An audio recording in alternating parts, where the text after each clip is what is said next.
Company खरीदने के लिए करेज चाहिए, लेकिन लोग कर्ज ले लेते हैं। आपको कहीं ज्यादा पैसा तो नहीं देना पड़ रहा कि आप 100 करोड़ की कंपनी खरीदने के लिए 300 करोड़ रुपए खर्च कर रहे हैं। आपको यह भी देखना चाहिए कि मैं लड़ाई तब करूं जब मुझे उसकी अपॉर्चुनिटी वैल्यू बहुत बड़ी मिले। महिंद्रा आया, 100 रुपए की चीज को 10 रुपए में खरीदा और उसको इमीडिएटली 400 रुपए का बना दिया, यानी कि 10 रुपए से 400 रुपए का सफर हुआ। लो परफॉर्मिंग कल्चर क्यों होता है? वीक लीडर के कारण। लो वैल्यू कल्चर क्यों होता है? वीक लीडर के कारण। एक इमोरल लीडर को मारना जरूरी है। अगर फैमिली में लीडर्स को मैंने मार दिया यहां पे, तो दुर्योधन की पत्नी बच्चे बर्बाद, दुशासन की पत्नी बच्चे बर्बाद। तो भगवान एक और कारण दे रहा हूं कि मैं युद्ध नहीं करूंगा।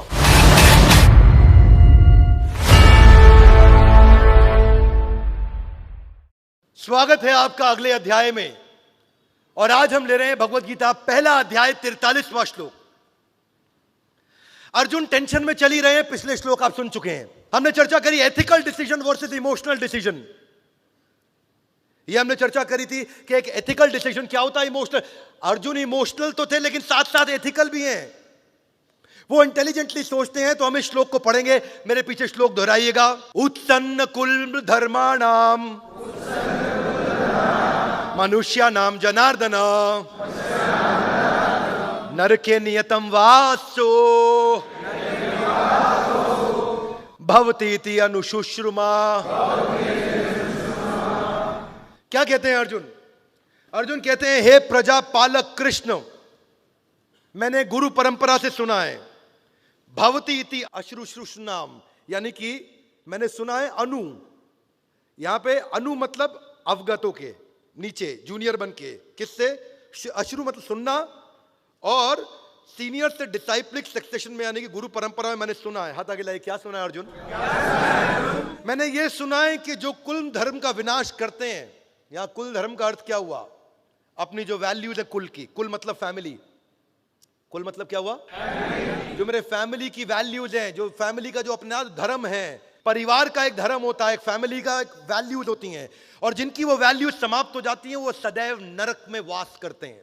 तो मैं जरा पीछे से रिलेट कर देता हूं। अर्जुन ये कह रहे हैं कि भगवान, अगर मैंने ये सब कौरवों को मार दिया तो इनका फैमिली वैल्यूज नष्ट हो जाएगा, क्योंकि पीछे केवल पत्नी और बच्चे रह जाएंगे। और अगर पीछे विधवा औरतें और बच्चे रह गए केवल, तो 1.39 पढ़ते हैं एक बार ये। कुलक्षये प्रणश्यन्ति कुल धर्मा सनातन धर्म नष्टे कुलम कृत्स्नम अधर्मो अभिभव्यतु। क्या कहते हैं कि कुल का नाश होने पर सनातन कुल परंपरा नष्ट हो जाती है, और इस तरह शेष कुल भी अधर्म में प्रवृत्त हो जाता है। यानी कि with the destruction of dynasty, सुनिए मेरी बात को, डायनेस्टी मतलब पूरा कुल, पीछे से जो कुल आ रहा है हमारा, दादा पिता परदादा, मैं, मेरा जो डायनेस्टी डिस्ट्रक्शन हो गया, जो फैमिली ट्रेडिशन इज वैंक्विश्ड, ट्रांसलेशन अंग्रेजी में, फैमिली ट्रेडिशन इज वैंक्विश्ड एंड दस the rest of the family, जो बचा हुआ परिवार है, वो अनइन्वॉल्व हो जाएगा। किसमें? किसी भी प्रकार के वैल्यू सिस्टम के साथ, किसी भी प्रकार के धार्मिक सांस्कृतिक पारिवारिक कार्यों में से समाप्त हो जाएगा। हाथ आगे लाइए, क्या मतलब? साधारण भाषा में इसका मतलब हुआ कि अगर फैमिली में लीडर्स को मैंने मार दिया यहां पे, तो दुर्योधन की पत्नी बच्चे बर्बाद, दुशासन की पत्नी बच्चे बर्बाद, कर्ण की पत्नी बच्चे, जिसकी भी पत्नी बच्चे हैं सब बर्बाद। तो भगवान एक और कारण दे रहा हूं कि मैं युद्ध नहीं करूंगा। कौन बोल रहे हैं ये?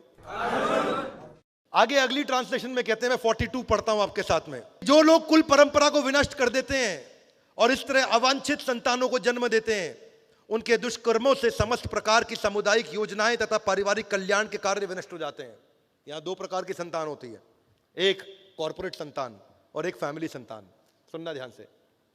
कॉर्पोरेट संतान क्या है कि अगर लीडर करप्ट हो गया, अगर लीडर खत्म हो गया, अगर बढ़िया लीडर बर्बाद हो गया, तो जो आप एम्प्लॉय हायर करोगे वो गलत ही होगा। क्या मेरी बात समझ आ रही है? yes, ये कॉर्पोरेट संतान। पारिवारिक संतान कौन सी? अगर परिवार का लीडर नहीं रहा तो बच्चे कैसे पैदा होंगे? किसी गलत व्यक्ति के द्वारा बच्चे पैदा किए जाएंगे, क्योंकि पति रहा ही नहीं, तो इसलिए अवांछित संतानें होंगी। क्या मेरी बात समझ आ रही है? Loudly yes no? इसलिए अर्जुन कहना चाहते थे कि मैं युद्ध नहीं करूंगा, भगवान गड़बड़ हो जाएगी बहुत ज्यादा। अगले श्लोक में कहते हैं, हे प्रजापालक कृष्ण, मैंने गुरु परंपरा से सुना है, जहां से हमने शुरू किया था, कि जो लोग विनाश कर देंगे इसका, वो सदैव नरक में वास करते हैं। नर के नियतम वासो, हाथ आगे लाइए। नर के नियतम, नियतम मतलब रेगुलरली, वासो मतलब वास करता है। भवती, ये भव सुना आपने वर्ड भव, आयुष्मान भव, ऐसा हो, ऐसा होगा। भवती मतलब ऐसा होगा। और ये मैंने सुना है, समझा है, सीखा है आज तक कृष्ण। तो क्या कृष्ण आप ये कहना चाहेंगे जो मैंने सीखा है वो गलत है? मैंने आप ही सब गुरुजनों से तो सीखा है, तो मैंने तो सही सीखा है, इसलिए हाथ आगे लाइए। हे भगवान, एक और कारण सुन लो, मैंने डिसीजन ले लिया है, मैं युद्ध नहीं करूंगा। तो अर्जुन ठीक कह रहे हैं, गलत कह रहे हैं? एक्चुअली अर्जुन ठीक भी कह रहे हैं, गलत भी कह रहे हैं, पर मायोपिक दृष्टिकोण से देख रहे हैं। अर्जुन अभी यह समझ नहीं पा रहे कि जब कई बार आपको एक इमोरल किंग को, एक इमोरल लीडर को मारना जरूरी है। हर कंपनी में कुछ इमोरल लीडर मिल जाते हैं, कभी कभी उनको मारना जरूरी है। हाथ आगे लाइए। कैसे मारेंगे? चाकू से? चाकू से नहीं। उनको मारने का तरीका क्या है? उनको बोले हमारे साथ जुड़े रहने के लिए बहुत बहुत धन्यवाद, दरवाजा है आपका, इंतजार कर रहे हैं, थैंक यू वेरी मच, आपकी जरूरत नहीं। हाथ आगे लाइए। क्यों? क्योंकि आप ऐसे लीडर है ही नहीं जो टीम को लीड करते हैं। आपके अंदर स्पीड नहीं है, एफिशिएंसी नहीं है, विजन नहीं है, गोल नहीं है, आप एंगेज नहीं कर सकते। मुझे ऐसे लीडर की जरूरत नहीं। तो अर्जुन को ऐसे लीडर को मारना पड़ेगा। क्या मेरी बात समझ आ रही है? हाथ आगे लाइए। फिर प्रजा को दिक्कत होगी, यानी कि जो बाकी टीम मेंबर हैं उनके पास अगर लीडर नहीं तो उनको दिक्कत हो जाएगी। ऐसे ही परिवार में अगर पति नहीं, पिता नहीं, तो बाकी परिवार को दिक्कत होगी। तो अर्जुन ठीक तो कह रहे हैं कि गड़बड़ हो जाएगी, लेकिन अर्जुन यहां एक बात बड़ी कंसीडर करना भूल गए। हाथ आगे लाइए। वो क्या? अरे अर्जुन जब ये लड़ रहे हैं तो अर्जुन इस समय एमएनए का सबसे बड़ा प्रिंसिपल फॉलो कर रहे हैं। एमएनए क्या होता है? Mergers and acquisition.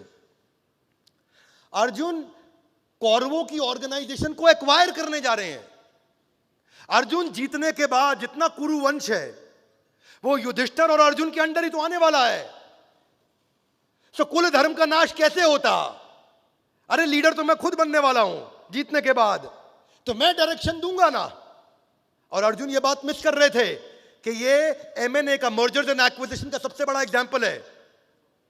और अर्जुन को समझ नहीं आ रही थी उस समय, क्योंकि उन्होंने, भगवान ने इंटेलिजेंटली स्ट्रैटेजी चलाई थी ना, सेनयोर उभयोर मध्य, सेना के बीच में। जिसने पिछला एपिसोड नहीं देखा वो देख लीजिएगा कि भगवान ऐसी जगह बीच में लेके आए ताकि अर्जुन इमोशनल हो गए वहां पे।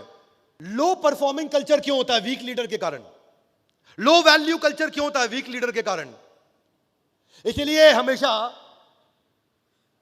बिल गेट्स क्या बोलते हैं? अपनी कंपनी के 10% लीडर्स को और पूरी कंपनी के 10% एम्प्लॉइज को हर साल निकालना चाहिए।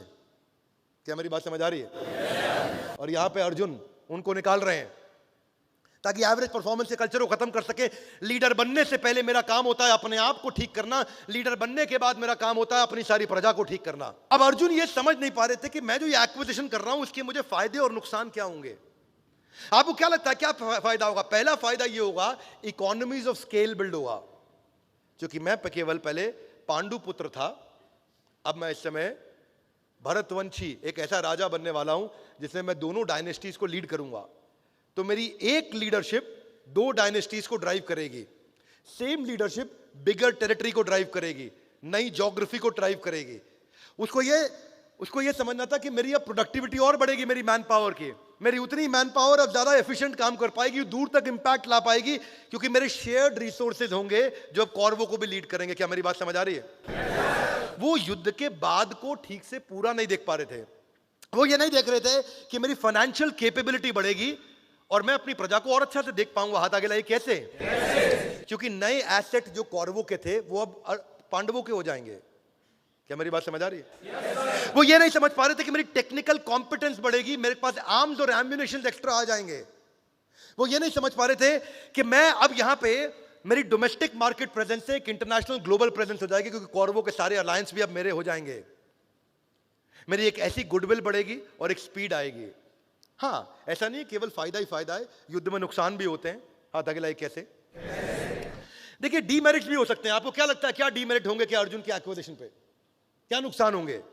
अर्जुन अगर उनको एक्वायर करने जा रहे हैं, जो कंपनी को एक्वायर कर रहे हैं उसके जो एम्प्लॉय बचे हुए हैं उनके माइंड में इनसिक्योरिटी होती है, ये नई कंपनी आएगी क्या होगा, जब महिंद्रा ने सत्यम को एक्वायर किया, सत्यम में रामालिंगम राजू का फ्रॉड था, तो लेकिन उनके एम्प्लॉय के मन में था कि महिंद्रा हमारे साथ क्या करेगी। ऐसे ही कौरवों के जो बचे हुए परिवार हैं, उनके सदस्यों के मन में ये शंका हो सकती है कि पांडव हमारे साथ क्या करेंगे। क्या मेरी बात समझ आ रही है? इनसिक्योरिटी हो सकती थी, पर क्योंकि युधिष्ठिर है यहां पे, तो युधिष्ठिर ये उतने ही सच्चे इंसान है जितना सच ये है कि सूरज उगेगा और ढलेगा। एक एक्विजिशन का और नुकसान हो सकता है कि आपको कहीं ज्यादा पैसा तो नहीं देना पड़ रहा कि आप 100 करोड़ की कंपनी खरीदने के लिए 300 करोड़ रुपए खर्च कर रहे हैं। कौरवों को हराने के लिए जितनी ताकत लगनी थी उससे ज्यादा ताकत तो नहीं लग रही अर्जुन की। क्या मेरी बात समझ आ रही है? या फिर यह भी हो सकता है कि जिस कंपनी को एक्वायर कर रहा हूं उस कंपनी के एम्प्लॉयज का मेरा कल्चरल मिसफिट है, उनकी सोचने का तरीका अलग है, मेरे सोचने का तरीका अलग है। ये अच्छी लीडरशिप से ठीक कर सकते हैं। पद्म विभूषण लक्ष्मी निवास मित्तल, जो कि एक समय पे दुनिया के चौथे सबसे रईस इंसान बने थे लगभग 2011 में, आज 54वें सबसे शक्तिशाली व्यक्ति हैं पूरी पृथ्वी के। लक्ष्मी निवास मित्तल, जिनकी कंपनी का नाम है आर्सिलर मित्तल। आखिरी कील जब उन्होंने ठोकी थी ना, उन्होंने आर्सिलर कंपनी खरीद ली थी। उनकी शुरुआत 1960s 70s में इंडोनेशिया की एक वीक स्टील कंपनी जो कि फेल हो चुकी थी उसको खरीदने से हुई। लक्ष्मी निवास मित्तल ने अपना बनाया हुआ धंधा नहीं किया क्रिएट, हमेशा 100 रुपए की कंपनी को 20 रुपए में खरीदा, गोरिल्ला वॉरफेयर, और उसको बाद में 200 रुपए का बनाया। क्या मेरी बात समझ आ रही है? 100 करोड़ की कंपनी को 20 करोड़ में खरीदा और बाद में 200 करोड़ बनाया। आर्सिलर मित्तल को फोर्ब्स की लिस्ट में आज 57वां सबसे शक्तिशाली आदमी माना जाता है दुनिया का। उनकी बेटी जो है वानिशा, वानिशा की जब शादी हुई थी तो दुनिया की दूसरी सबसे महंगी शादी मनाई गई थी। हाथ आगे लाइए, इतना पैसा कहां से आया? कौरवों को एक्वायर करके। उन्होंने बहुत कौरवों को एक्वायर किया था, जैसे यहां पांडु पुत्रों ने किया, और उसीलिए वो आगे बढ़े। पहला रिस्क उनका 1976 में था, और आज कजाक सरकार की एक वीक कंपनी थी, जो सरकारी कंपनी थी, उसको खरीदने के बाद ये 2004 में 5 मिलियन मेट्रिक टन का जो उन्होंने प्लांट लिया था, उसके बाद ये सबसे पावरफुल हो गए थे। बचा हुआ केवल एक कॉम्पिटिटर था इनका, आर्सिलर। जिस दिन आर्सिलर को भी खरीद लिया उसके बाद इनके खिलाफ सामने खड़ा होने वाला कोई नहीं बचा। अब पूरी दुनिया के अंदर सबसे बड़े प्लेयर बन चुके हैं, और दुनिया का 15% स्टील लोहा केवल यही बनाते हैं। और इनके बारे में कहा जाता है कि ये स्टील का प्लांट खरीदते हैं, उसको सोने का प्लांट बना देते हैं। स्टील को गोल्ड में कन्वर्ट करने की क्षमता है इनके पास। ये आर्सिलर मित्तल। पर ये नहीं है कि यार मैं भी खरीदूंगा। आप में से कई लोग खड़े हो जाएं जो वीडियो देख रहे हैं, हम हूं आर्सिलर मित्तल, मैं भी बन जाता हूं। क्या करना है आपको? कंपनी खरीदनी है? बोले हाँ खरीदनी है। बोले कैसे लेंगे? कंपनी खरीदने के लिए हाथ आगे लाइए, करेज चाहिए। क्या चाहिए? लेकिन लोग कर्ज ले लेते हैं। क्या ले लेते हैं? वो कर्जा ले लेते हैं, करेज नहीं बढ़ाते। और वही हुआ एमटेक ऑटो के साथ। अरविंद धाम बिलियन टू बस्ट, सबसे बड़े अरबपतियों में आज धूल में आकर के मिट्टी में मिल गए। हाथ आगे लाए, क्यों? ये भी खरीद लूं, वो भी खरीद लूं, यहां भी खरीद लूं, वहां भी खरीद लूं, और कर्जा ले लो, और कर्जा ले लो। 28 प्लांट से 54 प्लांट ऐसे ही पहुंच गए। यही हुआ किंग ऑफ गुड टाइम्स के साथ में। विजय माल ले गया, क्यों? वो जो देखो खरीद रहा था, जो मन कर रहा था खरीद रहा था। रात को ड्रिंक करते करते बातचीत चली, किसी ने आदमी उसके साथ अकड़ गया बात में, बोला तुझे खरीद लूंगा भाई, तुझे आज ही खरीद लेगा। King of good times. कर्जा ले लेकर ये खरीदोगे बहुत दिक्कत होगी। वीडियोकॉन के साथ भी यही हुआ। वेणुगोपाल धूत कर्जा लेकर, करेज नहीं, कर्जा। भूषण स्टील, बाद में टाटा स्टील ने उसे खरीदा। दूसरा चीज, यही अर्जुन को भी समझना था। ऐसा तो नहीं है कि मैं कर्जे में डूब रहा हूं, लेकिन अर्जुन ने इक्विटी डाइल्यूट करी थी, डेट फंडिंग नहीं करी थी। हाथ आगे लाइए, कैसे? अर्जुन पार्टनर्स लेकर के आए थे, अलायंसेस लेकर के आए थे, दूसरे राजा साथ में लेकर के आए थे, उधार लेके नहीं आए थे। एमटेक ऑटो के अरविंद धाम को मालूम नहीं था, वो उधार लेकर के आए थे बाजार में। अर्जुन हिस्सेदारी शेयर करके आए थे। बोले जीतेंगे अगर हम तो इतना हिस्सा तुम्हारा, तुम यहां के राजा, इतना हिस्सा तुम्हारा, तुम यहां के। अब भगवान कृष्ण की तो फिलॉसफी यही थी। जरासंध को जब मारा तो जरासंध के पुत्र को मगध नरेश बना दिया। भगवान कृष्ण की पहले से यही फिलॉसफी थी। तो ये क्या करते हैं? ये हिस्सेदारी देते हैं। वीडियोकॉन क्या करता है? एमटेक ऑटो क्या करता है? जेपी ग्रुप क्या करता है? शशि रुइया, रवि रुइया, एसआर रुइया ब्रदर्स क्या करते हैं? ये सब के सब लोग यही कॉमन गलती किया। तो दुर्योधन अर्जुन उस मामले में इंटेलिजेंट। बजाज कंज्यूमर केयर ने गलती किया, वो Bajaj almond drop hair oil बनाता है, सुना आपने? बहुत बढ़िया हेयर ऑयल है, मैंने काफी यूज किया है, पहले इस्तेमाल किया करता था मैं उसका। आमंड ड्रॉप हेयर ऑयल उनकी एक ही प्रोडक्ट, लेकिन बाद में उन्होंने नोमार्क्स कंपनी खरीद ली। क्या खरीद ली? एक्विजिशन। कंपनी अच्छी है, पर ये कैलकुलेट नहीं किया कि मैं इसे बेचूंगा कैसे। हाथ आगे लाइए। क्यों? आमंड ड्रॉप मिलता है एफएमसीजी में, बनिए की दुकान पे, राशन की दुकान पे। नोमार्क्स बिकता है दवाई की दुकान पे, केमिस्ट की दुकान पे। मेरी जो सारा डिस्ट्रीब्यूशन नेटवर्क था वो राशन की दुकान का था। अब मुझे इसके चक्कर में नया डिस्ट्रीब्यूशन नेटवर्क बनाना पड़ गया, जो दवाई की दुकान के लिए पूरी नई टीम हायर करनी पड़ी, क्योंकि आज तक टीम तो राशन के हिसाब से सेट थी। तो वो प्रोडक्ट लेते जो राशन की दुकान पे बिकता, तो मेहनत नहीं करनी पड़ती, पूरी की पूरी एक प्रोडक्ट के चक्कर में नई टीम ने तैयार करनी पड़ती। तो ऐसा ना हो जाए यहां बैठे कई लोग वीडियो देखते हुए सोचे हम आर सीलर मित्तल, क्योंकि जो आप खरीदने जा रहे हो उससे अपनी ब्रांड आइडेंटिटी को समझो। हम जब पूरा कंटेंट बनाया 1 लाख वीडियोस का बड़ा बिजनेस जूनियर, तो पूरा घर में बैठ के नहीं बनाया, कुछ बाजार से एक्वायर करके लाए हम, कुछ हमने बनाया।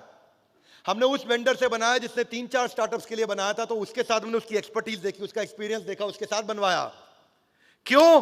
क्योंकि ये प्रोडक्ट मेरी आइडेंटिटी को मैच करता है। पर पतंजलि ने ये गलती कर दी, वो उन प्रोडक्ट को उठा के ले आया जो उनकी आइडेंटिटी से मैच ही नहीं करता था। मैं हूं स्वदेशी लेकिन बेच रहा हूं जीन्स। बाद में पतंजलि को हटाने पड़े वो प्रोडक्ट। क्या मेरी बात समझ आ रही है? स्नो। जबकि ओला ने टैक्सी फॉर श्योर खरीदी, वो उनकी आइडेंटिटी को मैच करता था, तो वो एक्विजिशन अच्छा है। फेसबुक ने, देखो ये भी देखना चाहिए कि इस ब्रांड का भविष्य क्या है। फेसबुक ने इंस्टाग्राम और व्हाट्सएप को खरीदा, भविष्य को समझ पा रहा था। क्या मेरी बात समझ आ रही है? स्नो। आपको यह भी देखना चाहिए कि मैं लड़ाई तब करूं जब मुझे उसकी अपॉर्चुनिटी वैल्यू बहुत बड़ी मिले। सत्यम के अंदर, सत्यम का शेयर मार्केट में शेयर रोज रोज औंधे मुंह गिर रहा था, उसकी कीमत खत्म हो गई थी, 1/10 कीमत नहीं रह गई थी, पर कंपनी में दम था, लीडर चोर था। महिंद्रा ने क्या बोला? मैं खरीदता हूं उसको, लीडरशिप मैं दूंगा। ये रियल एग्जांपल ऑफ महाभारत। यहां आकर के अर्जुन ने सस्ते में कौरवों को 18 दिन में निपटा दिया पूरा प्रोजेक्ट। यहां तो एक कंपनी खरीदने में 1-1 साल लग जाता है। क्या मेरी बात समझ आ रही है? और उन्होंने आकर के देखा कि भाई सत्यम बढ़िया कंपनी है, लेकिन लीडर रामलिंगम राजू गलत आदमी था। महिंद्रा आया, 100 रुपए की चीज को 10 रुपए में खरीदा और उसको इमीडिएटली 400 रुपए का बना दिया, यानी कि 10 रुपए से 400 रुपए का सफर हुआ। क्या मेरी बात समझ आ रही? Loudly yes no. रैनबैक्सी में भाइयों का झगड़ा चल रहा था, सन फार्मा आया, उसने रैनबैक्सी खरीद ली। कल्पना सरोज मामूली हवलदार की बेटी थी, कमानी ट्यूब जो कि सिख कंपनी कर्जे में डूबी, उसको खरीद ली, उसने उसको टर्न अराउंड किया। आज कल्पना सरोज को पूरा देश जानता है, उसको पूरा देश मानता है। उसकी कहानी सुनकर के लोगों की आंखों में आंसू आ जाते हैं। आज वो बड़ा बिजनेस की प्रोफेसर भी है। 2 तरीके हैं बाजार में घुसने के, या तो अपना नया प्रोडक्ट बना करके लेके आओ, या सामने का रेडीमेड प्रोडक्ट खरीद लो। नया बना के लाके तो जीरो से काम चालू करोगे, सामने का रेडीमेड खरीदोगे तो अगर वो 100 करोड़ का धंधा कर रहा तो आप 101 करोड़ से चालू करोगे।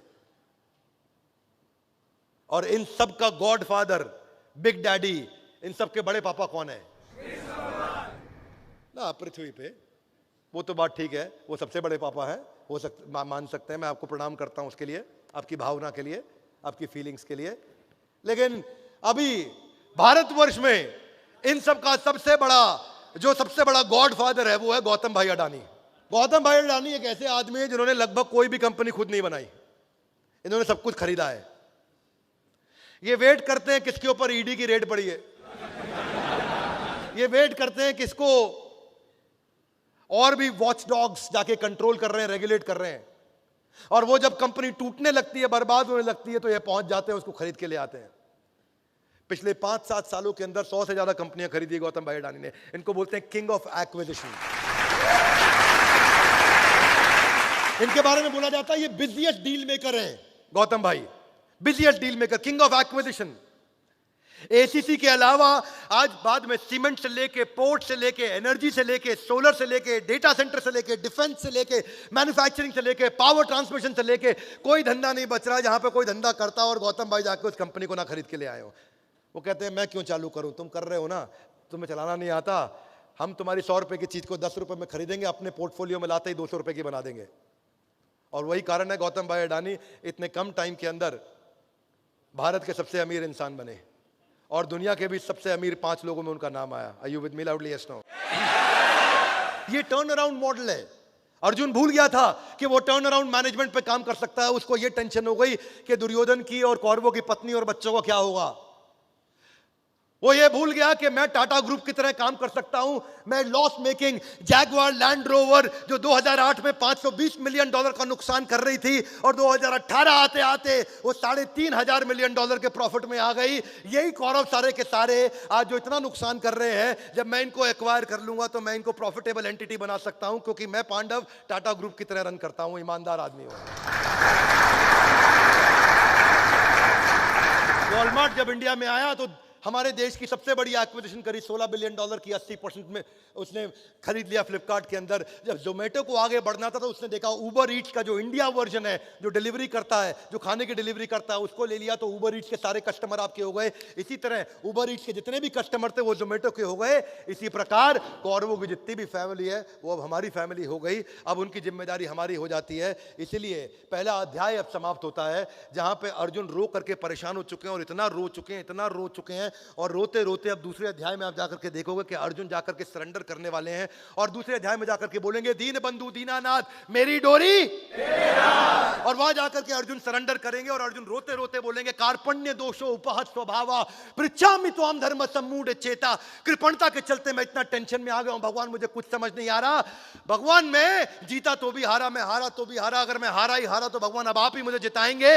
हे भगवान मुझे अब कुछ भी समझ नहीं आ रहा, मुझे आप कृपा करके ज्ञान दीजिए, अपनी शरण में लीजिए।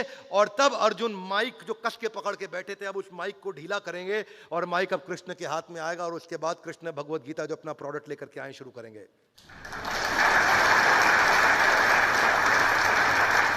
इसी के साथ हमारा पहला अध्याय समाप्त होता है। Gita in action a powerful series का हर वीडियो आपको देखना चाहिए। Would you agree with me loudly? Yes no? Gita in action series का हर वीडियो आपको देखना चाहिए, जिससे आपकी बुद्धि खुलती है और आपको बिजनेस भी, अपना जीवन भी, अपने रिश्ते भी, अपना जो भी आप जीवन में सफलता जहां भी चाहते हैं उन गोल्स को आप अचीव कर सकेंगे, क्योंकि आप कृष्ण और अर्जुन की एक ऐसी देवी चर्चा को सुनने वाले हैं जो सबसे बुद्धिमान लोग जो सबसे बड़े क्राइसिस के अंदर सबसे बड़ी बुद्धिमत्ता की चर्चा कर सकते हैं। हम तो यहाँ एयर कंडीशन रूम में बैठे हैं और आप जो कैमरा में मोबाइल में देख रहे हैं आप भी कंफर्टेबल सिचुएशन में देख रहे होंगे, लेकिन कुछ समय दुर्योधन और कृष्ण और अर्जुन उस समय कंफर्टेबल सिचुएशन में नहीं थे। वो युद्ध भूमि के बीच में ऐसी बुद्धिमत्ता की चर्चा करी। सोचिए कितने बुद्धिमान होंगे, जो आज के परिप्रेक्ष्य में 5200 साल बाद भी उतनी प्रासंगिक है। इसलिए भगवत गीता की ये सारी सीरीज को हर व्यक्ति को सुनना चाहिए, आकर के सारे एपिसोड जरूर देखने चाहिए। हमारे साथ जुड़े रहने के लिए वर्ल्ड के नंबर 1 एंटरप्रेन्योर यूट्यूब चैनल को आकर सब्सक्राइब करने और करवाने के लिए आप सबका और उधर भी आप सबका हृदय की गहराई से प्रेम पूर्वक बहुत बहुत